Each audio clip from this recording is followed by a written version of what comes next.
Yeah, I just got an alert. Oh, you did? Okay, good. Woo, Lord. My goodness, as always. Okay, let's see. All right, we're perfect. We're live. Okay, I'm gonna start letting folks in.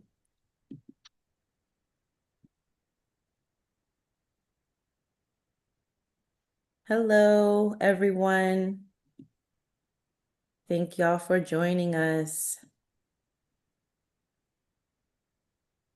In typical BWR fashion, it's always great if y'all could share your name, your pronouns, and where you're based in the chat. We love to shout folks out. Thank y'all for joining.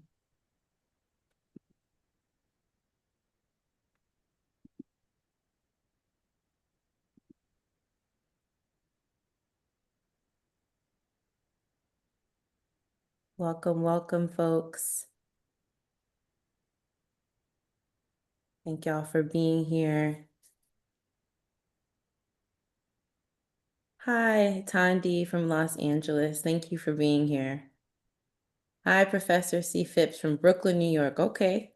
Okay, Gabrielle, how are you? Thank you for always joining us. Hi, Ty from DC. Amadou from Brooklyn. Thank y'all for joining. Hey, Kayla from Florida. Davita from Seattle. Thank you for being here. We got Morgan from Rayville, Louisiana. Rumi from Detroit. Yasmin from Chicago. Hey, Adam, how are you? Hi, Emma Lou from Manchester. Hi, Sen and Lona.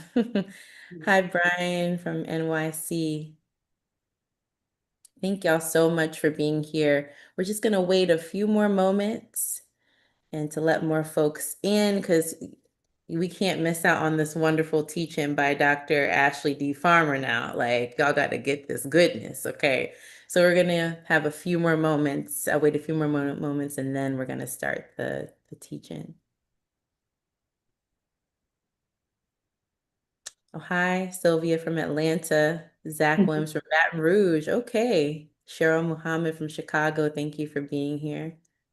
Hi, It's really Sil. That's my special. sister. Oh my God. That is so sweet. I love that. I love that so much. That's the best. That's like the sisterly love we need right there. All right, y'all. Oh, thank you, Daryl. Chicago. Thank y'all so much. Well, I want to get started because you know I love to honor our guest time. So welcome, welcome, welcome. My name is Jamie Swift, and I'm the founder and executive director of Black Women Radicals. And if you're not familiar with Black Women Radicals, we are a Black feminist advocacy organization dedicated to uplifting and centering Black feminist activism around the world. So this teaching is a part of BWR's School for Black Feminist Politics, which is our political education hub. And I'm super excited for tonight's teaching, Forging Black Sovereignty, Queen Mother Audley Moore's Uncompromising Commitment to Black Nation Building by Dr. Ashley D. Farmer. And this is such a special treat, especially for Black August, y'all. So thank you, Dr. Farmer, for saying yes to this to do this wonderful teaching.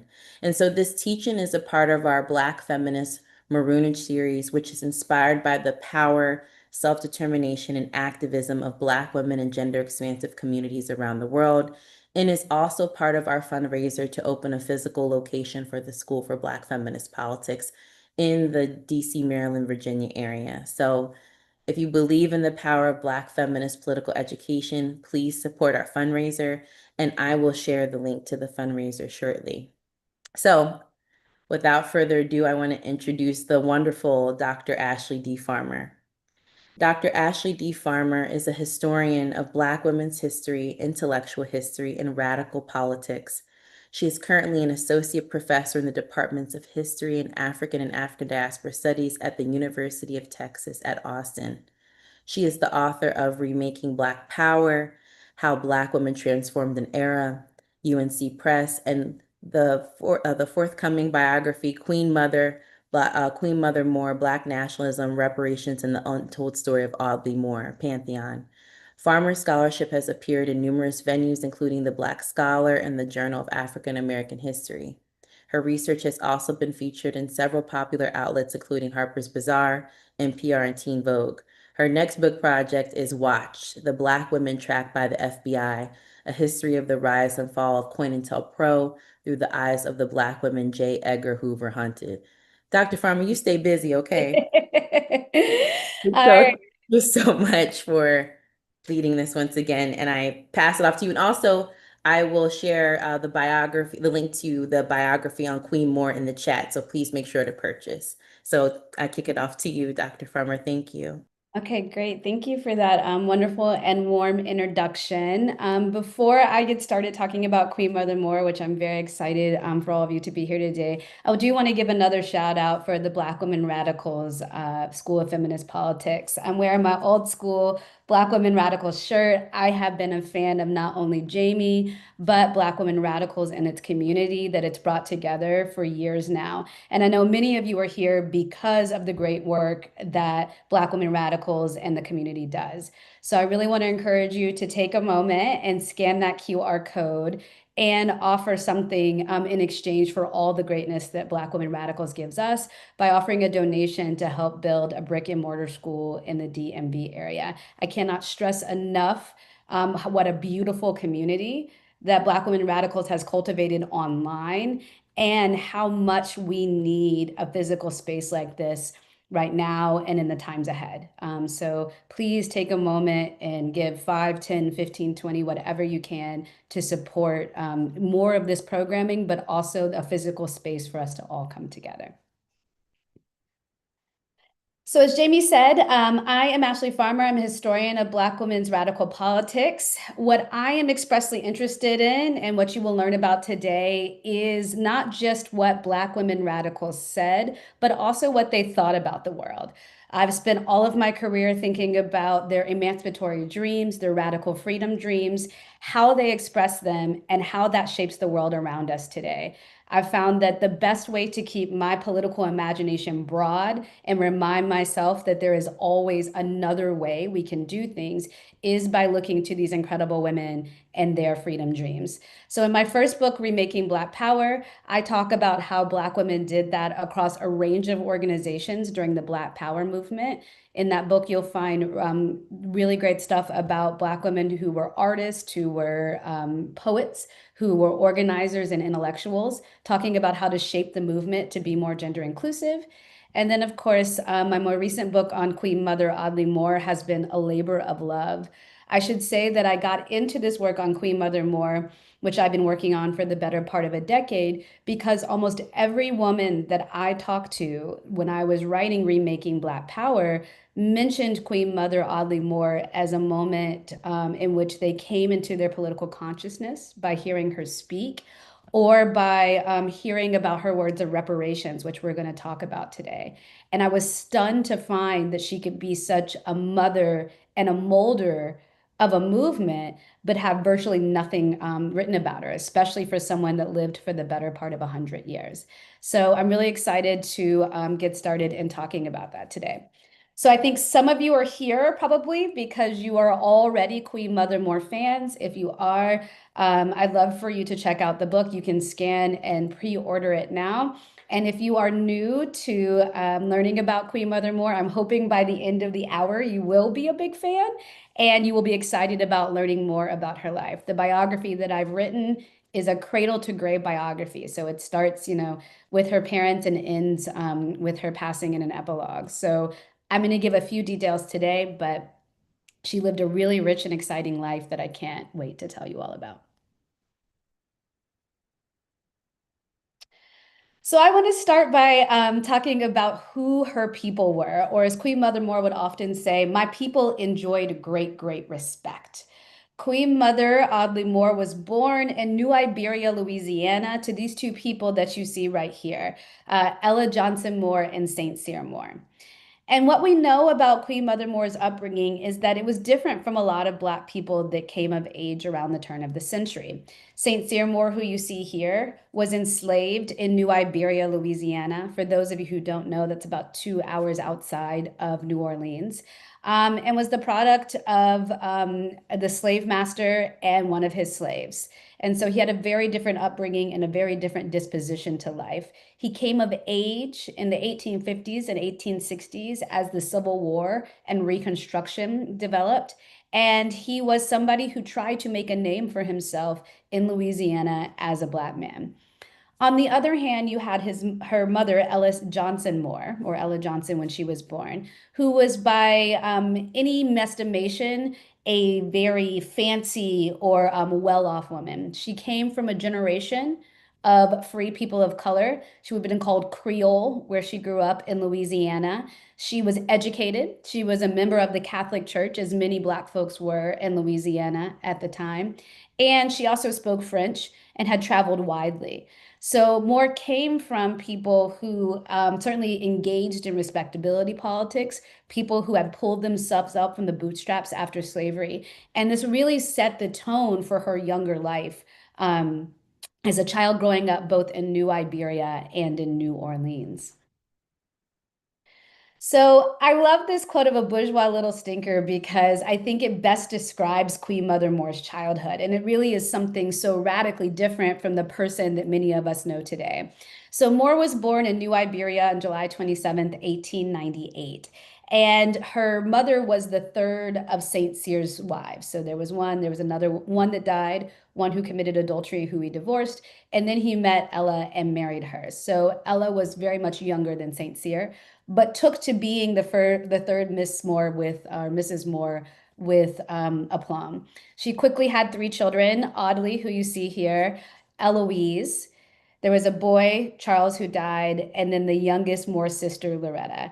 And by all accounts, Audley Moore had what we would think of as an idyllic Creole New Orleans childhood.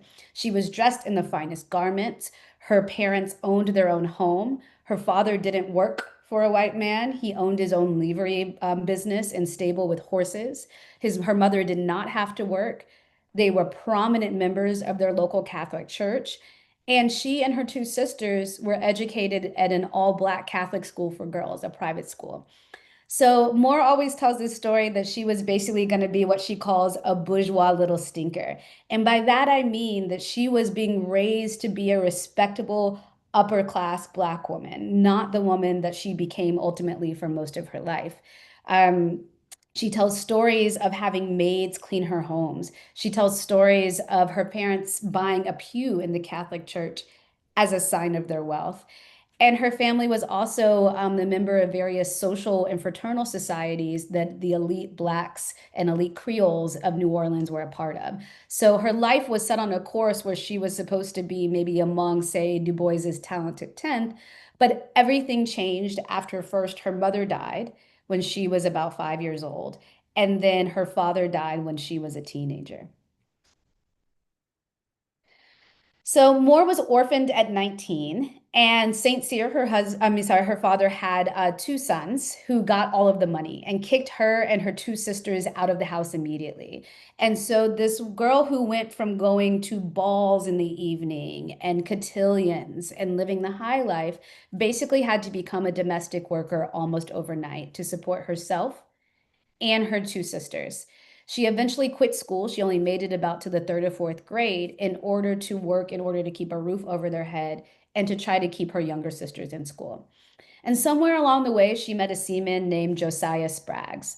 Now, Spraggs was a Jamaican and somebody who was familiar with Marcus Garvey, who you see here, who had sailed all around the Caribbean as part of what we call the Great White Fleet, or the United Fruit Company's ships that were shipping bananas and tourists all around the Caribbean. He landed in New Orleans. He opened kind of like what we call a lunch counter or a lunch house. And we think that's where they met. And he was the one that introduced her to Marcus Garvey and the UNIA. So Marcus Garvey's UNIA, or the United Negro Improvement Association, was a Black nationalist organization and the biggest Black nationalist movement that the world has ever seen. He was well established before Moore became a Garveyite, but it was this moment that she talks about when he came to town that transformed her life forever, and she became the nationalist that we know her as today. So she tells the story so well that I would love to repeat it to you. So I hope you will oblige me for a little bit of story time. So Marcus Garvey had come to New Orleans several times because New Orleans was a stronghold. It had a large UNIA chapter that was thousands of people strong. And also, Louisiana had the most UNIA chapters in the country. And the UNIA was a place where people learned to take pride in themselves. It was a place that taught them about the riches of Africa and about their history. It taught them to be self-sufficient. It taught them to be separatists.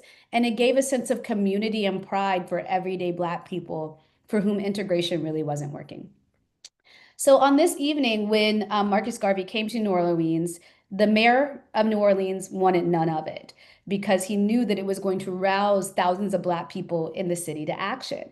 And so he created an injunction that did not allow Marcus Garvey to speak. So the next night after the UNIA lawyers had gotten the injunction removed, it's the air is palpable. The air is palpable. They're going all to this place called the Longshoremen's Club, a place that was for Black union workers, but also a place for community organizing, for dances. It was an epicenter of Black life in New Orleans.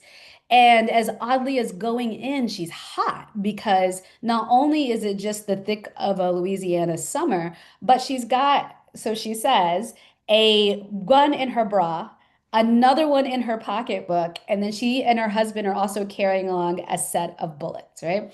And as she's walking into the Longshoremen's Hall, she's nodding everybody, and everybody's telling her he's going to speak tonight. He's going to speak tonight. And Audley's really excited to see if it's true. The story as she tells it goes is that he comes in and he comes bounding down the middle of the hallway and he says, "My friends, I'm sorry I wasn't able to speak to you last night. The chief of police, admitted that he was going to be a stooge for the mayor and barred me." At this, Moore says, a whole group of white police officers jumped up and said, "We are going to run you in." And at that, all the Black people of New Orleans pulled out their guns, stood up on the chairs and on the benches, and yelled in unison, "Speak, Garvey, speak. Speak, Garvey, speak." As she describes it, the police officers became as red as lobsters, and they tucked their tails under their legs like puppy dogs and rolled out of there. Now, the story of this gets different depending on who you ask, the police, Garvey, or Audley Moore, but the sentiment of it is true. This is a moment when a young Black woman who had slid down the class ladder, who had no longer anybody to protect her, had found somebody and in a moment that had brought Black people together, who had defended themselves with guns, and was set down and told her that she was somebody, that she came from the prince and princesses of Africa, that her people were a mighty people, that it was a beautiful thing to be Black. And she became a Garveyite then and there for the rest of her life. So over the course of her life, she practiced several different types of sovereignty. And I'm going to give you a little bit of teaser of different kinds or different sorts so that you can see how intricate and how interrelated and how masterful her understanding and practice of self-determination and self-sufficiency were. I'm going to talk about her efforts of political sovereignty through independent Black nationhood. She was one of the foremost advocates of this across the 20th century. I'm going to talk about economic sovereignty, how she wanted Black people to be free from capitalism and be economically self-sufficient. I'm going to talk about cultural sovereignty. Her preservation and celebration of Black identity was something that she was on her own journey for and used as a model. And then finally, her spiritual sovereignty and her connection to African traditions and values. So I want to give you just two instances, and there are many, so you'll have to pick up the book to kind of learn the full account. But I want to give you a few really juicy instances of her efforts to create kind of Black political sovereignty. The first is through what she called the Universal Association of Ethiopian Women, or the UAEW. This is a group that she developed in the mid 1950s. It was headquartered in New Orleans. She came there after she went to New Orleans for a while. She came back in the 1950s. And it's made up of former Garveyites. Garvey left in the 1920s, but his ideas were still very palpable. And you can see how she's trying to attract these Garveyites by labeling something that is resonating with the UNIA. And so this is a picture of her with some of those members that you can see here. She's sitting down in the middle. And they had three kind of main goals here as the UAEW. Again, a group of middle-aged Black women Garveyites. The first is to save Black men on death row in Louisiana. They found that by and large, most Black men on death row were there for some slight against a white woman and were slated to die. So they intervened and collected actual data and evidence that saved some Black men from execution. In the late 1950s and early 1960s, there were many instances of trying to kick Black women off the welfare rolls, or what we would call the aid to dependent children, what we call welfare today. And she helped not only stop that, but also raise money for Black women who had been denied welfare benefits based on basically the labyrinthine laws that Louisiana tried to develop. But what's really interesting about the UAW is that it does this dual thing of trying to meet the everyday material needs of Black men and women in Louisiana in the 1950s, but she also connects it to the idea that Black people are never going to get a fair shake in the United States, that integration is futile, and that all of these efforts to starve and execute Black men and women are a reason that Black people should invest in separation and self-determination.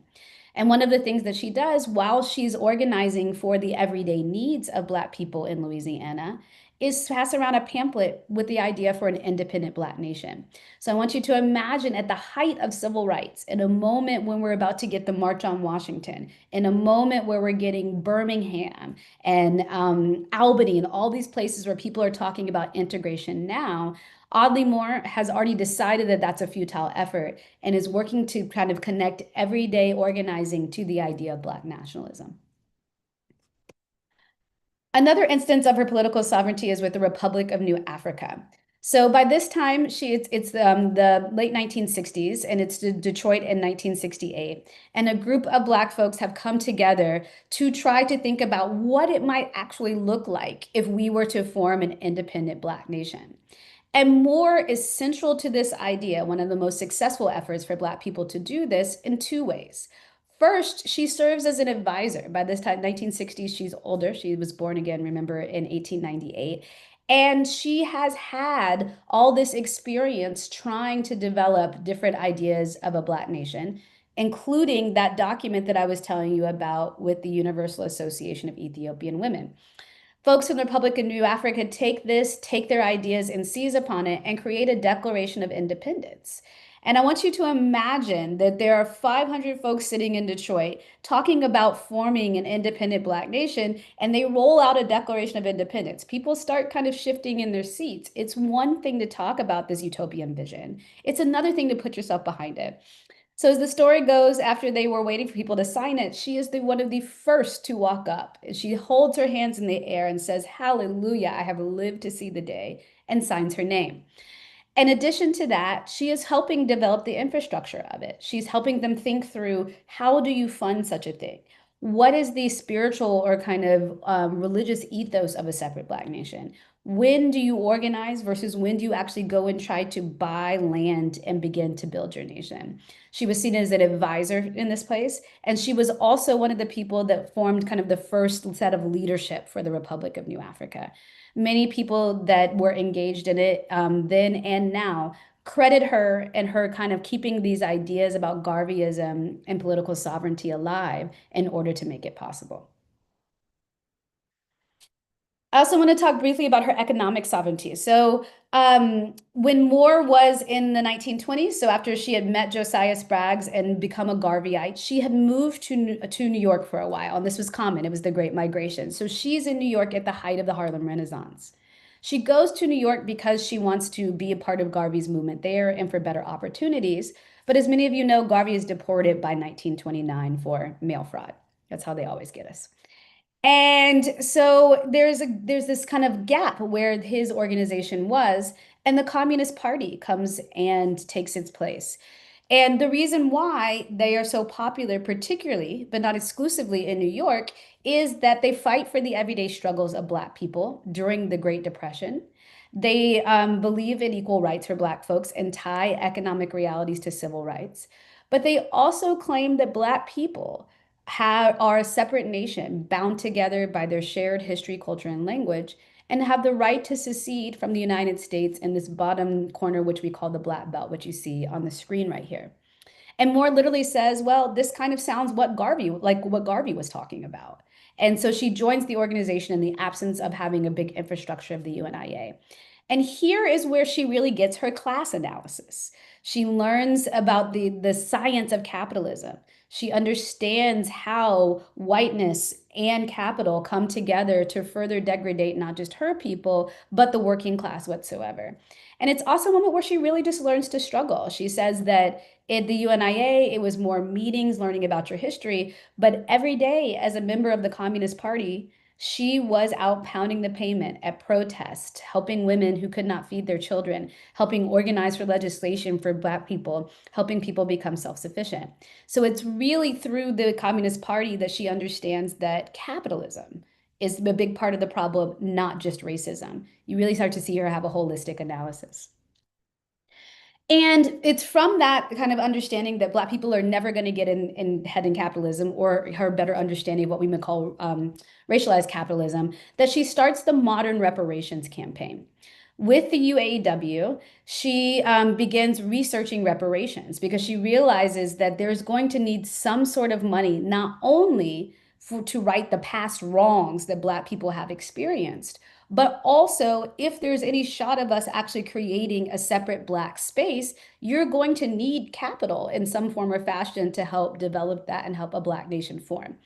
And so in the late 1950s and early 1960s, she begins her reparations campaign in earnest. This is why we often call her the mother of the modern reparations movement. Certainly people had, ideas about repayment have been percolating for a long time, but it is really Moore who goes literally almost city to city advocating for this and jump-starting this movement in the middle of the 20th century.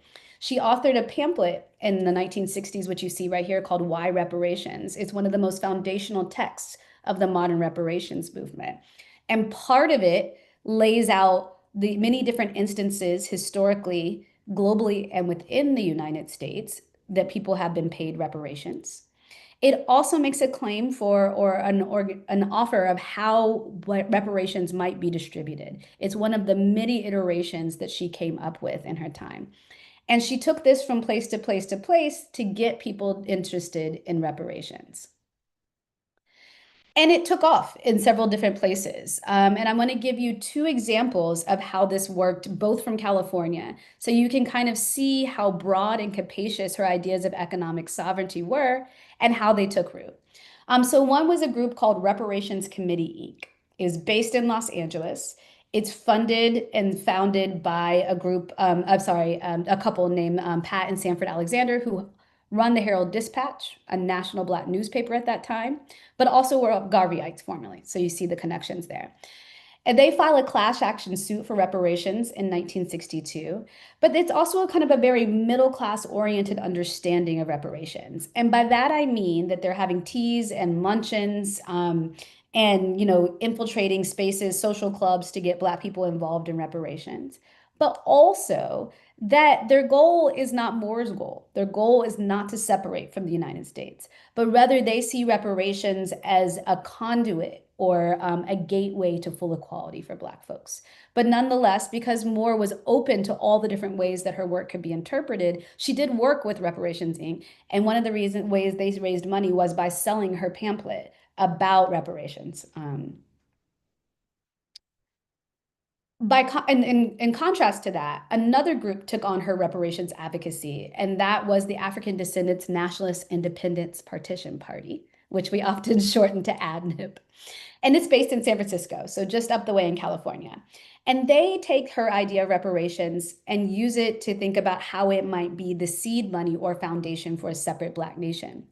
And they create a group, they create, a whole separate paramilitary structure, they create a separate government structure, and they make an appeal for reparations as the seed money for all of this. So we see just even in one space how Moore's ideas of going place to place and talking about the idea of freedom economically takes root in different spaces. Third, I want to talk briefly about her idea of cultural sovereignty. So the reason why I gave you a lot of information about her early life is that you see that she had an unlikely path. She went basically from being among a Creole class to being poor or working class and then becoming a Black nationalist versus, trying to integrate in the early part of her life. And a key part of this kind of political awakening for Queen Mother Moore was also understanding the ways that she had internalized racism. And she often talked about the ways in which she was made into a Negro. This is a huge part of her political philosophy. The idea that Black people have been acculturated to whiteness to the certain point, that we no longer serve our own interests. So, to give you an example of what she thinks about what a Negro or kind of the making into a Negro was, she said, the white man used everything, all of his lies against us about Africa. His little Sambo came onto the scene. His clan began to rise. His terror opened up on us. All the books, the moving pictures, all the derogatory movies about us came on the scene to help prepare us psychologically for our own overthrow. A Negro is his own destruction. He doesn't need the white man to destroy him anymore. So this was the idea that she understood, is that through culture, through politics, through violence, we had become completely submissive. And the idea of being a Negro, in her sense, was a name that we took upon ourselves as a way of adopting that oppression linguistically, culturally, politically, etc. So in the late 1950s and early 1960s, she started to theorize and work with others to think about what it would be like to what she called de-Negroize or engage in de-Negroization. She realized that she personally felt that she had needed to go through this process, but also that she needed to guide other people in going through this process and this kind of cultural release. And she believed it was the process by which a Black person could become aware of the mental, social, cultural control white people had on them historically and in their present, and thus overthrow it. And a key part of this was changing how she related to herself and her relationship to Africa. So she used to say, so I say to my people who think that they were born in the United States, they are no longer Africans. That if a cat had kittens in the oven, you wouldn't call them biscuits. We are Africans no matter where they're born. That was one of her hallmark phrases, right? And her point here is that simply because you came across the ocean even by force, it did not sever your tie with Africa. But there was an effort by white folks to do so. So a key part of reclaiming one's personal sovereignty and self-determination was denegroizing oneself, and that started with calling yourself and understanding yourself to be an African.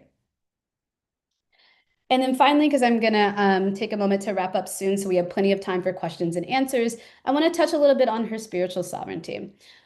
One of the things that Queen Mother Moore really worked throughout her life was trying to figure out her relationship with higher beings and deities and how that relationship incorporated into her role as a Black woman or an African woman here in America. And she did this in a couple of ways and tried to create a gateway for other Black people to do this in a couple of ways. One of them was through this piece of land. These are the wonderful pictures that are from it, called Mount Addis Ababa. She bought this land with her two sisters and saw it as a space, as kind of a proto training ground to denegroize people, kind of practice the act of nation building, but also to help people become more spiritually one with the world around them. So they had big dreams of doing a lot on this land, but you can understand how difficult that would be. But I just want to share these two pictures because I think they're really great. So one of them you see Moore, she's the one with the larger afro. You see her sister Loretta, and then one of them is one of the kids that they would bring up. They would bring children up here often to be kind of spiritually and culturally free. And then on the other, you see kind of two trailers. That's where the sisters and stayed when they were up on Mount Addis Ababa. And it became a space for everything, for cultural self-sufficiency, for spiritual worship and practice, a school. They'd hoped to build a library up there one day. So she really had to, what she would call denegroize or disacculturate herself from the Catholic Church that she grew up in and learn how to embrace a different relationship to her race and her spirituality. She also did this by joining Yoruba Temple. And here is where you see more not necessarily adhere to a set of ideas or a set of organized religion. She did not see that as the way, but rather try to engage in groups. This particular group was located in Harlem. Many of you may know it. And that allowed her to reconnect with Africa and also create some sort of spiritual relationship with what we would maybe consider African deities. So she never quite could get around what, or didn't get a chance to kind of articulate what she would say as her concise and spiritual practice. Rather, and rarely did she see it as kind of one thing, but rather she was always working on denegroizing herself or kind of becoming free and then trying to relate spiritually and culturally to Africa again. And this is a picture of her stepping foot in Nigeria as well. So I've just given you a few kind of tidbits of her life to think about how we might think about self-determination and liberation differently. But there's a couple of big takeaways that I want to talk about before I answer questions about more in her life. First is that one of the things that is really amazing about Queen Mother Moore is that she has a practice of kind of a million different experiments in freedom. She was an architect of liberation and really an alchemist of freedom, always trying to combine, think, understand, develop her mind, and embracing diverse ideas and strategies in the relentless pursuit of justice. I think that reparations is case in point. You can imagine how fringe that felt, it was back in the late 1950s and early 1960s. She was seen as, somewhat laughable for suggesting it. And now we talk about reparations as if it is commonplace, and there's even legislation, right, in many state houses about it. So she was always willing to embrace, the radical, to think outside the box, and always willing to let, many different iterations of her ideas take hold. But one of the things that is really also amazing about her is that despite being able to work with, or maybe, in addition to being able to work with so many different types of groups and people, she was always a Black nationalist. But she had a malleable approach to organizing that led her to organize with groups and protests and causes that were pro-Black, if she felt, but maybe not explicitly nationalist. And if you pick up the book, one of the things you'll learn is that she actually became part of the club women's movement in the 40s and 50s. She really thought of vehicles, as organizations, as vehicles with which to express her politics. And she didn't demand that any activist carried her exact same framework or her exact same ideology and her politics to join forces with them. And I think that makes for a really interesting activist life, right? It's a kind of a tactical flexibility that allows for you to get your word out in a lot of different spaces, to understand that sometimes coalitions are just coalitions for the moment or a time, but also as an opportunity to bring more people to your side. And I think that's one of the things that made Moore really great. And we see, iterations of Moore everywhere. We see it in the nationalist groups that still develop, from the Million Man March, which is a picture of her. It's not a great picture here, but a picture of her of the Million Man March. And her work with Elijah Muhammad in the 1990s. We see it in her work with Africa. She was the guest of 7 different African presidents or leaders over the course of her life, very interested in thinking about how they develop global Black liberation. We also see it in the reparations groups that have developed after her and in her vision, in COBRA, or the National Coalition of Blacks for Reparations in America, as the most probably notable one. So I love to think of Moore as somebody who basically set her mind or her compass towards a vision of nationalist freedom and self-sufficiency. And her life really is a story of what it means to stay the course, even when you know that that life is probably not going to be found while you're alive, and even to your own detriment or your own peril. And I think even if you don't agree with everything that she says, there's a real lesson here on what it takes to just sit down, dig in, and do the hard work of working for Black people to be free. Thank you. Thank you so much, Dr. Farmer, for that beautiful teaching on Queen Mother Moore.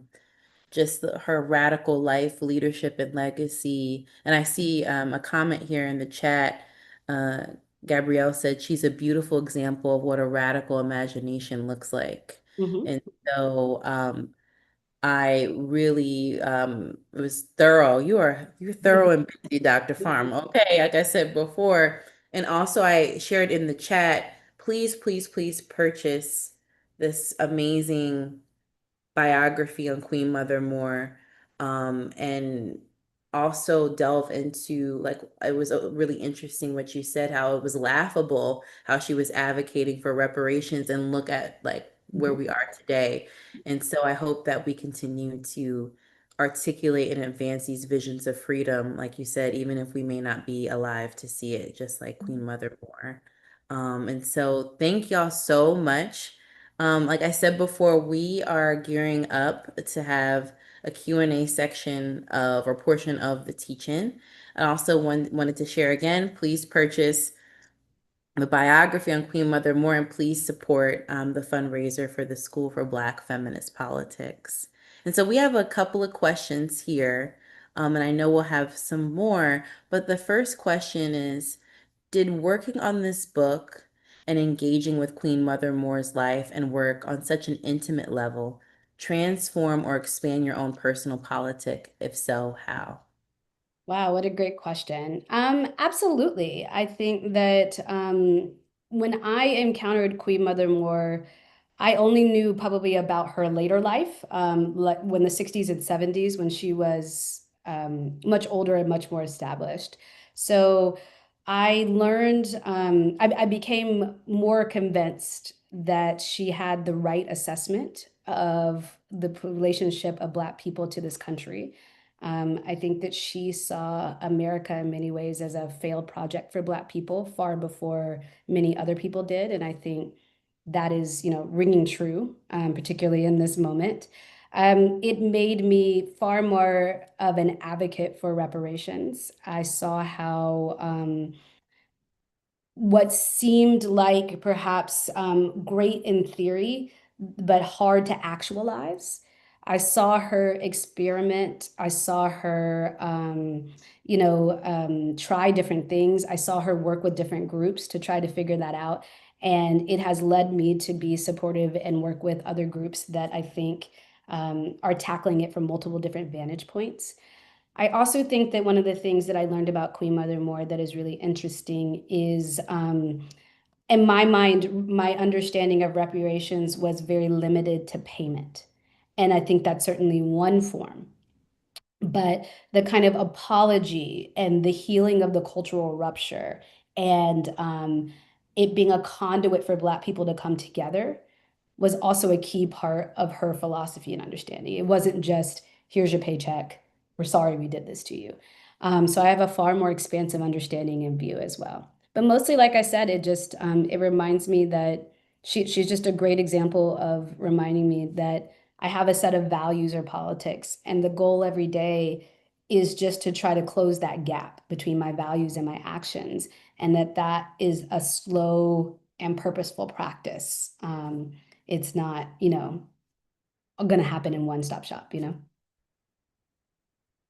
Thank you so much, Dr. Farmer. I just want to read a few comments Yeah. here in the chat. So KL mentioned, interesting to see the link and how so many radical and revolutionary African features touch on this form, from Fanon to Rodney to Moore.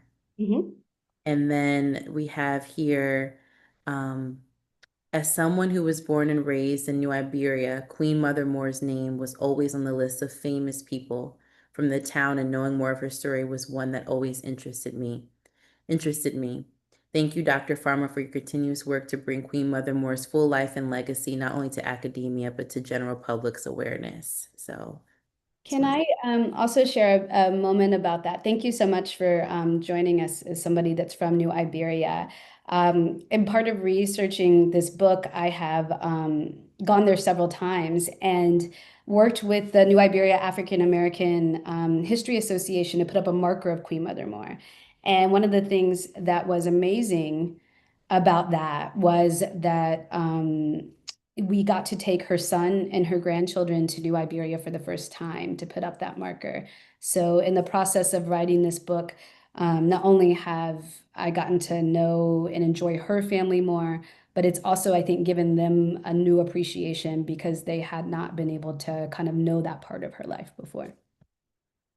Wow, that is so amazing. And also it's always interesting. It's not just one thing to write a biography, but to also be invested and connected to her family. I Mhm. think that speaks volumes about your praxis as well. So thank you for that. Mhm. So the next question by Yasmin is, I'm sure this is available in the literature, but can we get more on her direct relationship to the younger women in the Black Power movement? That's a great question and one that, that is complicated. Moore's political and economic politics were very radical. She was, I think, what many consider more conservative in her gender politics. So it also shows us that people evolve and develop and have all different kinds of relationships to freedom. So when I talk to people who she mentored in the Black Power movement, young women, they found her to be an incredible resource for organizing, an incredible resource for getting connected, and understanding the day-to-day work of that. But they were often frustrated by her approach to how they should relate to Black men, and how she often uplifted Black men as the leaders of the Black nation and of the movement, despite, not following any of that in actuality herself. So I think a lot of times they found a real disconnect between what she preached in terms of her gender politics and the actual actions that she gave. But many of them still found her to be a wonderful mentor. Everybody from Sonia Sanchez, who I talked with for this book, to members of the African People's Party, to members of the Black Panther Party, you name it. Black women were very much interested in kind of learning at her feet. Thank you for your response on that. I wanted to ask this next question. Can Dr. Farmer speak more about Queen Mother's communism and her ideological mentorship of Malcolm X and Max Stanford, Dr. Muhammad Ahmad? Great question. Yes, so as I said, Queen Mother Moore migrated to Harlem in the 1920s, and she became a part of the Communist Party in the late 20s and early 30s when it was really popular among working class Black folk, particularly there. In part, like I said, because it was a group that was just doing what they could to help working class Black people, but also resonated with her Garveyite tendencies. And she became fairly high ranking within the Communist Party in Harlem. She ran the Upper Harlem branch's women's work.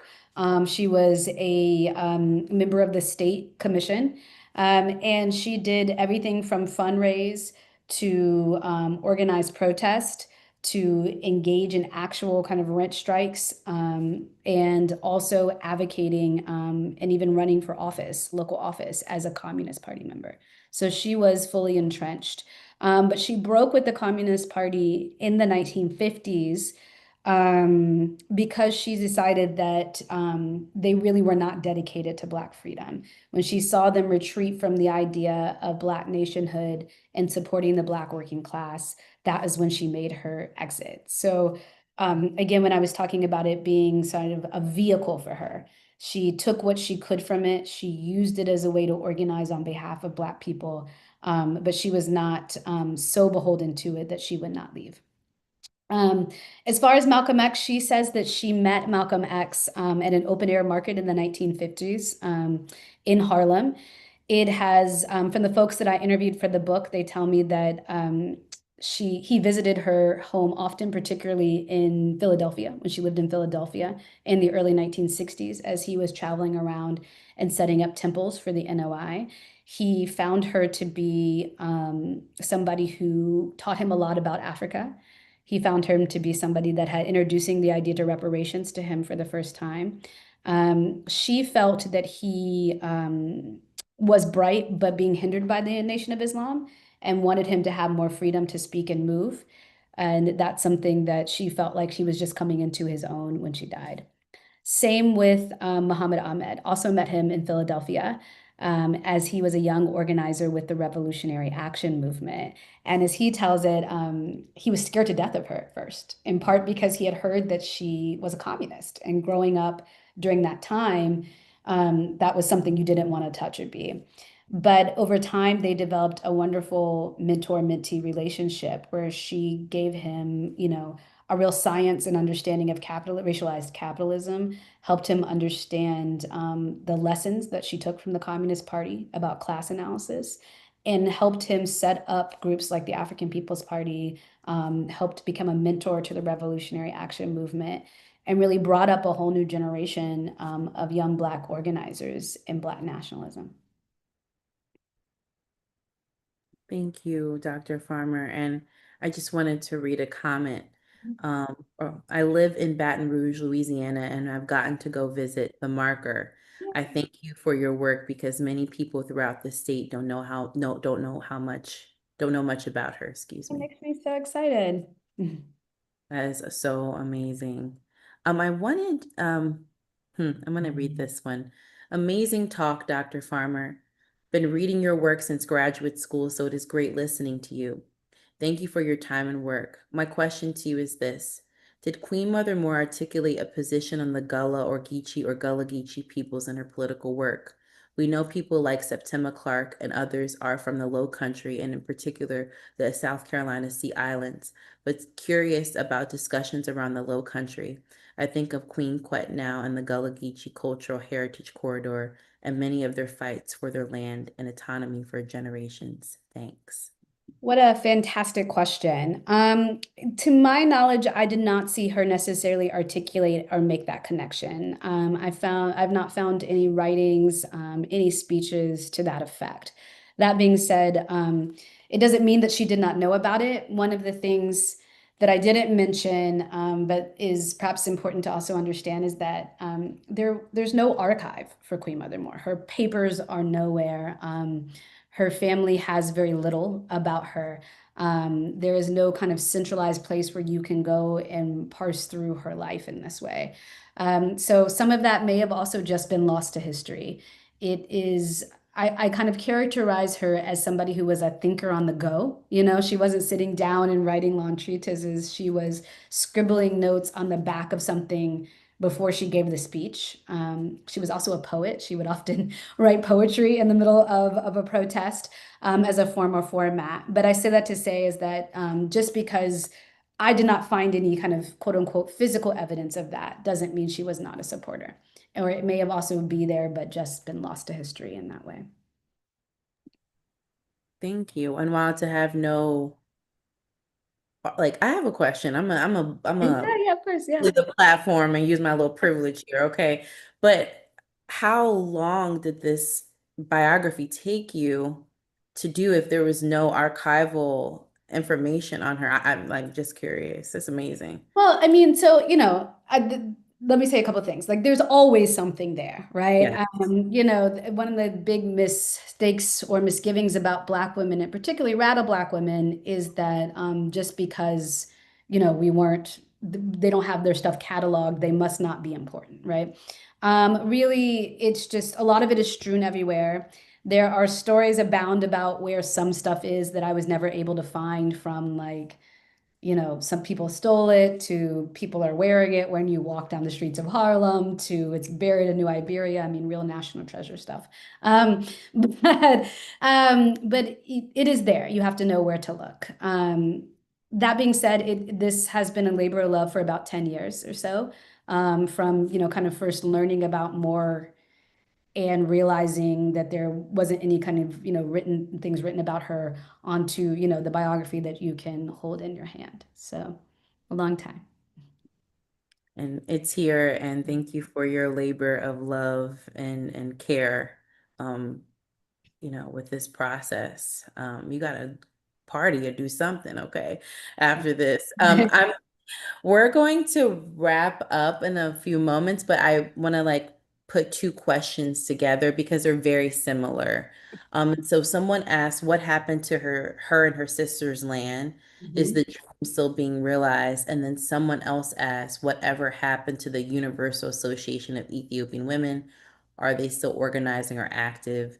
I'm very curious how many organizations that she worked with or founded are still active.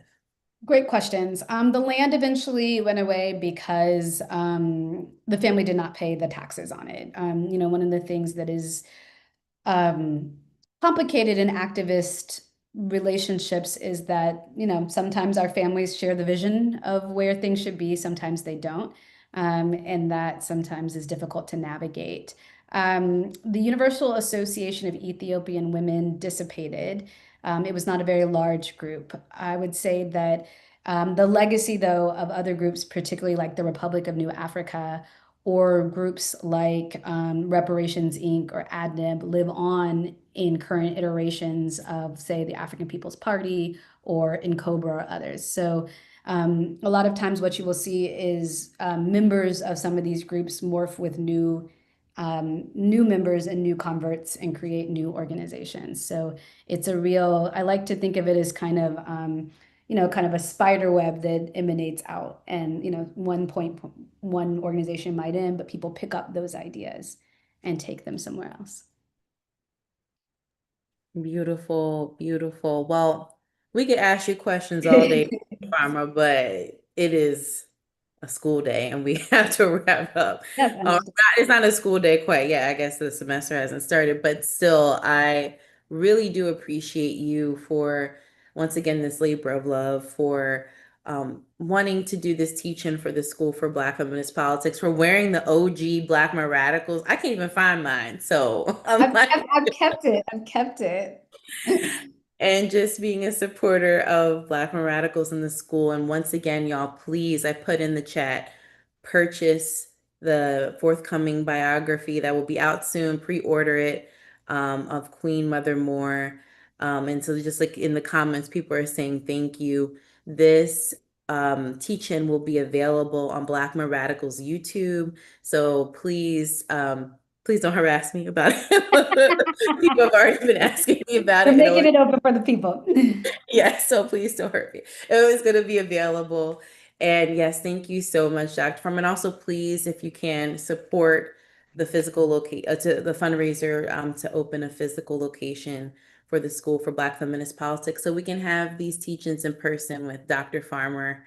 And I also want to thank Kaylee and Gloshanda for the ASL interpretation. I appreciate y'all so much, and I forgive me for speaking so fast. I will work on that. And so thank y'all. Thank you so much. Is there any last words, Dr. Farmer, you would like to say? I just want to say thank you all for coming. I know that everybody, life is lifing, and and also there are many other ways you could spend your evening. And I'm always appreciative and never take for granted when people choose to share and talk about Black women's history. Yes, thank you. And I thank you for this space, you being a bomb during these perilous, precarious times. And so I wish everyone peace and love, y'all. And please look out for we're going to share the link to the recording on our social media and on our newsletter. And once again, thank you, Dr. Farmer. Thank you, Kaylee. And thank you, Loshonda, for your time. So I'll see y'all later. Purchase the book, y'all. Purchase the Goodbye. Thank you. Bye. Thank you. Bye bye, everybody. Bye.